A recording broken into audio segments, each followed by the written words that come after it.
Good afternoon. We are approaching dark here, October the 26th. Not going to the woods today. I went yesterday. And I attempted to field test my sitting on the ground method. And there's my little blind I built right there, And if you look back, you'll see the video. And so I built a little blind like this in the woods. It was a little better than this. And it only, 20 inches is all it needs to be if you're sitting all the way on the ground. Okay, so I'm going to tell you the results of my field test. I guess you notice I'm not sitting on the ground. I'm sitting on a green 5-gallon bucket. And I can tell you that I'm quite comfortable. I fidgeted a lot on the ground. I had to change my position a bit because my leg would get tired here and that, and I was not comfortable. I sat about 2 hours, and that's a long sit for me. About dark, here comes a great big doe. And she walked up from that direction, had not a clue in the world that I was there. I don't know how she didn't wind me, but she didn't wind me. And the wind was variable. Sometimes it was blowing from the east, and sometimes it was kind of going west, southwest. And sometimes it might have been going kind of north. But somehow or another, that deer did not smell me. It looked like an older doe. There was no baby with her or half-grown yearling. She was all by herself and large. And she walked out, I'd say about as close as my pig target, 12 yards. And I had my corn out there where I've been feeding them, which in Georgia you can do that. And she walked right by the corn. And I was expecting her to stop, so I could get a shot. But she walked right by it and went out there, fiddled around a little bit out there in the bushes. Never winded me, never knew anything. Then came around like this, fiddled around out there in the bushes. I couldn't get a shot. And then I never saw her again. I think she crossed a little dirt trail and went out in the other direction. The thing that I'm saying is what probably everybody with any sense already knows. It's hard to sit on the ground comfortably for 2 hours, even if you're in pretty good shape. I've tested all kinds of chairs. The regular metal picnic type chair I like, but it's heavy. I actually bought a Chama chair, pretty expensive. It's heavy and it sits nicely, but I don't think it sits any better than this 5-gallon bucket. 5-gallon bucket breaks at my knees just right. A taller person might not like it that much. You could actually maybe cut a little bit of it off and still have a strong bucket. 2 or 3 inches might be pretty good. Okay, so bottom line, hunting on the ground, you need a proper screen that you make, Okay, I thought of how to do that too while I was sitting there. All right, I saw at one of the sporting goods stores the other day some camouflage cloth. I guess it's for making blinds. I don't know. It was $20 for a pretty good chunk of, I don't know how big it was, but I'm going to get it. Okay, so this is the deal. Make your blind is not the only way you can do it, but where I was, you could do it. It's between 2 trees, okay? And maybe a third tree like over here. And if you can get some natural, yesterday, behind me was a thicket and they couldn't see me from behind. That's why I put it there. So tie your rope or your string on this tree over here, come to the other tree, wrap it around it, keep it good and tight, and then go to this one over here and tie it off. Then get your, at the height of whatever you're sitting on so that you can shoot over it, but still, you know, you pretty much stay down where they can't see you. But you can see the deer, all, you know, you can see them moving out there, and just, of course, you got a face mask on, you know, and be real still. And if you got a fidget, you can do it down here behind your, you know, knock the mosquitoes off or whatever you have to do. Keep your hands below the blind. And then you can move on this. That Chama chair that you pay hundreds of dollars for is a swivel chair. I'm swiveling on this bucket without any trouble, and it's noiseless. I'm comfortable here. And another thing you can do with this bucket, you can carry your supplies in there as you go to your blind. You can have your face mask in there, your gloves in there, your bottle of water in there, your camera in there, your towel in there, your toilet paper in there. The toilet paper is for trailing. You know, when you see a blood, you put a little toilet paper down. That's what we used to do. So this is my next thing. Now I also have a ghost blind. Maybe you've seen the advertisements. I bought it a couple of years ago. I drug it out a while ago. I cannot shoot my bow over it. It is definitely not friendly to a longbow. There's two things about that ghost blind. If they come up, you can't see them either. But in a blind, you know, at the proper height, your eyes are just above there. They might see your head, but your head's going to be still. And you can see them out of the corner. That's how I saw that doe yesterday. I caught her out of the corner of my eye, moving up. I thought it was a big old buck. It was a big doe, almost black. And I think she probably didn't have a baby.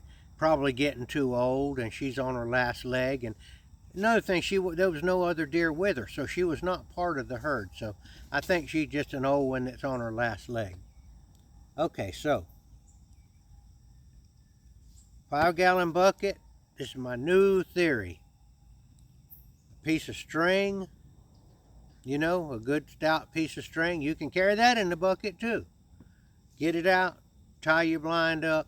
Now, if you're in a place where you don't have a backdrop, you know, of bushes to get up against, you could get two cloths. You could tie another one behind you, you know. Now, it's okay to have some open places. You still got to be still when you're messing with deer. Okay. Bottom line. Sitting on the ground, disregard my last two videos, or just chalk it up. I'm experimenting. And I'm not as young as I used to be. I used to be way more spry in the legs. My knees are beginning to be, it's painful for me to get down. I can do it for a little while. And guess what? I'm having a little trouble getting up off the ground these days. You know? I used to could jump up and jump 3 feet off the ground when I jumped up. But now, I'm doing good to get up at all off the ground. This is the way it is in the fleshly world that we inhabit in these bodies. Okay, I'm going to shoot, and I'm going to say something about Jesus Christ in a minute and tell you what I've been thinking about, which is the real reason that I do these videos. Okay, and I'll keep you informed about this string and this camouflage cloth deal. Now, I'm sure that a whole bunch of people have already figured that out, okay? But that's what I'm going to try next. Got my trail camera going out at another place where I hunt. And this gigantic buck is showing up in the middle of the night. Biggest one I've ever seen, but it's not big by the standards of up in the Midwest and all, you know. But it's a good buck. For around here, it's a good buck. And I see him there. He comes out, you know, in the middle of the night and eats a little bit of the corn and messes around. I think he's a 9-point. And then I saw a spike buck, and then I saw some does and all that. And I'm going to tell you right now, I don't want to kill that big buck.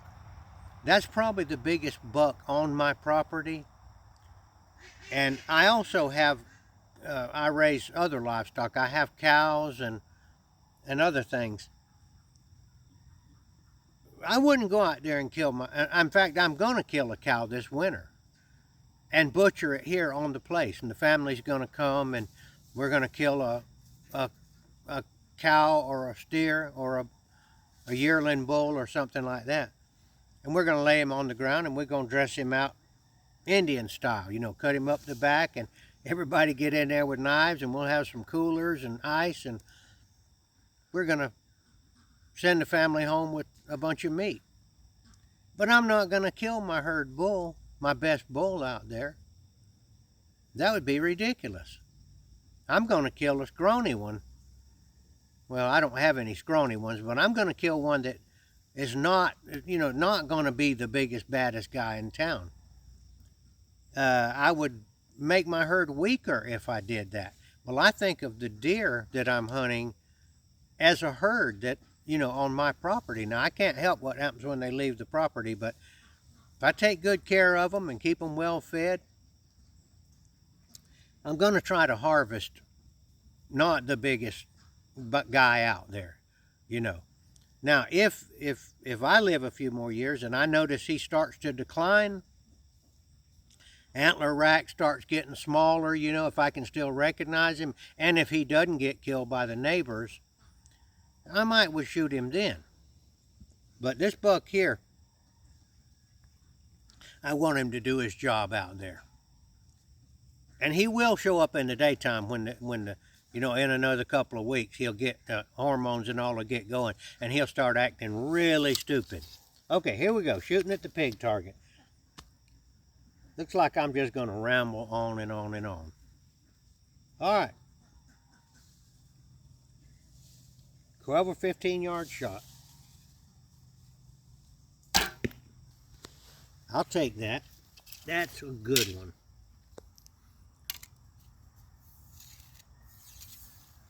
One more. Oh, darn it.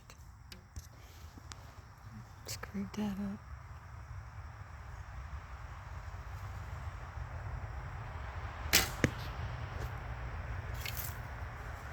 We don't have any wild pigs on the property that I'm hunting. I used to, but they were so destructive. They were tearing up the ground and tearing up the fences. I finally eradicated them, and I'm good riddance to them.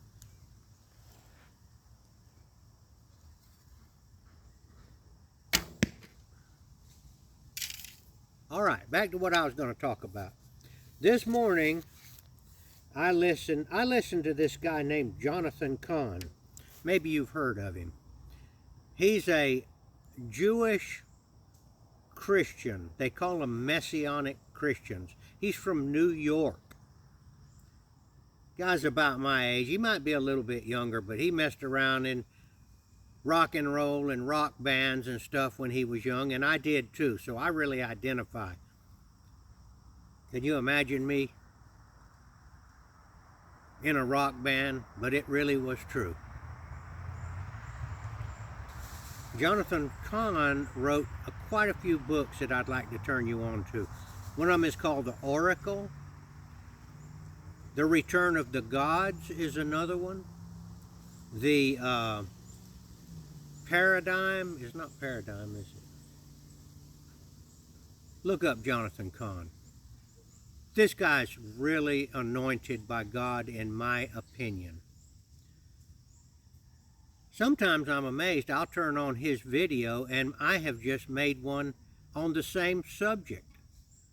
Of course, his are way more scholarly than mine are. And I think that God is dropping lessons to his the people that are trying to speak for him. And many times, just like in the synagogue, the Jewish synagogues, they preach a prearranged lesson all over the world. The same day, they're all preaching the same thing. And I kind of have a theory that God is dropping we Christians a little message to talk about at the same time all over the world, kind of organizing it. That's just a theory I have. This is what Jonathan Cahn talked about. Every desert has a promised land at the end. A desert means troubles in your life. Your troubles that you have. Things that are bothering you. Things that you would wish that it wasn't. And he pointed out that in the Bible, the Bible teaches us that the children of Israel were 40 years in the desert. Moses was 40 years in the desert before he went back to Egypt. Jesus was 40 days in the desert before he confronted it's not particularly the number of days, but just that if you're having a problem at the end, if you're a believer now, and if you're in tune with God, he's going to give you a blessing at the end of that. So if you'll think about it that way, sometimes it makes it a little easier to take it, stomach it. And our lives are actually like that, to tell you the truth, because we're born into this fleshly world, and frankly, we're born to die. And we have illnesses and sicknesses, we have different problems, sometimes we get into big problems, then we have families and our children get in trouble, and our nations get in trouble, like right now, our nation is in trouble. And, but we can count on a blessing at the end of our troubles, and it's called the Promised Land.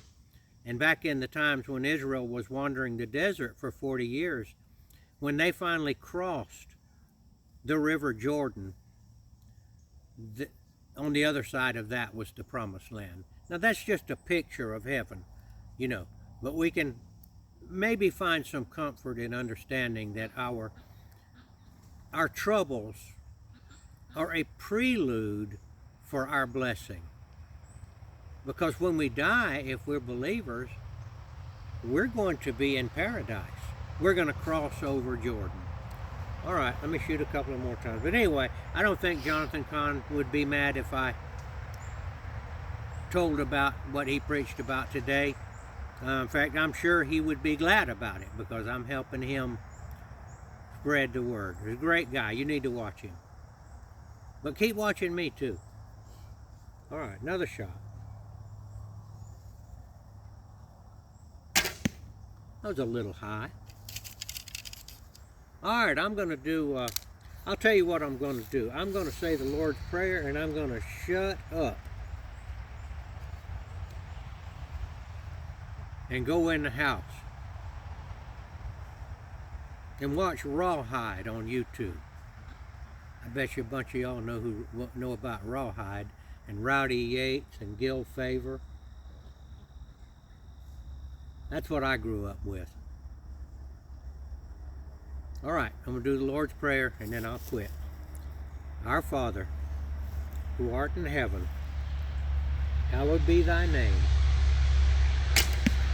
Thy kingdom come, thy will be done on earth as it is in heaven. Give us this day our daily bread, and forgive us our trespasses, as we forgive those who trespass against us. Lead us not into temptation, but deliver us from evil.